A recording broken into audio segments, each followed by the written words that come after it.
Hey everyone, in today's video, I'm going to be talking about a power move that almost every long hitter does in their golf swing to add distance.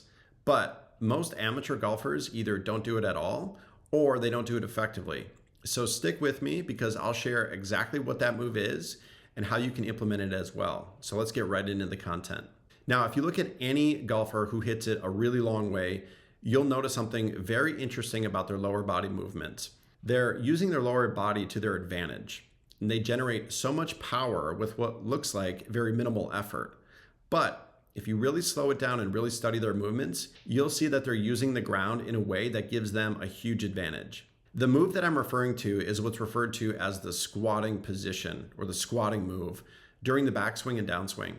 I'm going to break it down a bit more in just a second, but one of the biggest keys to this power move is the legs, specifically what's happening with the lead leg at the top of the backswing and how it moves, especially through the impact position. So let's take a look at this example in action. And by the way, guys, if you want a free guide on how to master your takeaway and your backswing, I'll leave a free download in the comment section below. It's totally free. It's got 5 tips for a perfect takeaway that you'll definitely want to know about. So make sure to grab that. So if I pause the video at the top of the backswing, you'll notice that the lead leg is slightly bent. Not locked out, not super flex, but just slightly bent. And there's a reason for this. This slight bend actually creates a loading effect. It creates leverage, setting up the lower body to generate power on the way down. Now, why does this matter? Because this slight bend is what allows you to push into the ground and explode through impact without losing balance. So if you're watching this video at home, or maybe you're on the course, try this. Take your normal backswing and stop at the top. Now look at your lead leg. Is it slightly bent? If it's locked out, meaning it's dead straight, you're missing out on power. If it's bent too much, you're going to be losing stability. You want it just slightly bent like you're seeing in the video so that you're ready to push into the ground on the downswing. Now let's take a look at what happens in the downswing. With any long hitter, as they start coming down, you'll notice that their lead leg straightens out through impact. Notice how the leg straightens in this slow motion video, but it doesn't just straighten out, it actively pushes into the ground before it straightens. That push into the ground helps create space for the arms, and it allows you to transfer energy efficiently, and it allows you to absolutely smash the ball.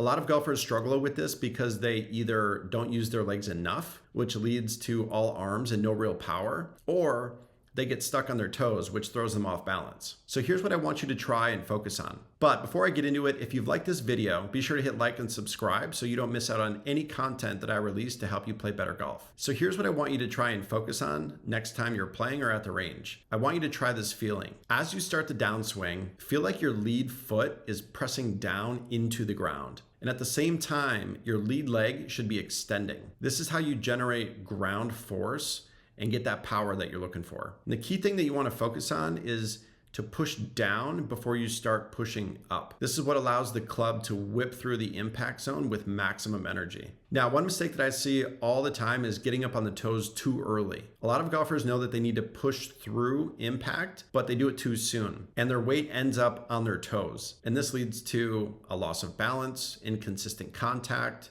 and topped or even thin shots. So to prevent this, focus on keeping your lead heel grounded as long as possible before letting it naturally lift up after impact. Make sure that you grab my free guide in the comment section below on how to master your takeaway. It has 5 super helpful tips that you definitely want to know about and practice with. And it's completely free, so grab it now. So to recap, at the top of the backswing, your lead leg should be slightly bent, and this sets up leverage for the downswing. And as you start coming down, press into the ground with your lead foot. Through impact, your lead leg straightens, helping you release all the stored energy into the ball. Avoid getting up on your toes too soon. Stay grounded for better control. Now that you know about this technique to add distance, you might be wondering what other tips or drills I have on my YouTube channel to help you increase distance. Well, I'll queue up another video for you here next on how you can easily, and I mean easily, add 5 to 10 yards to your game without any swing changes at all. So check out that video next, and be sure to hit that like and subscribe button.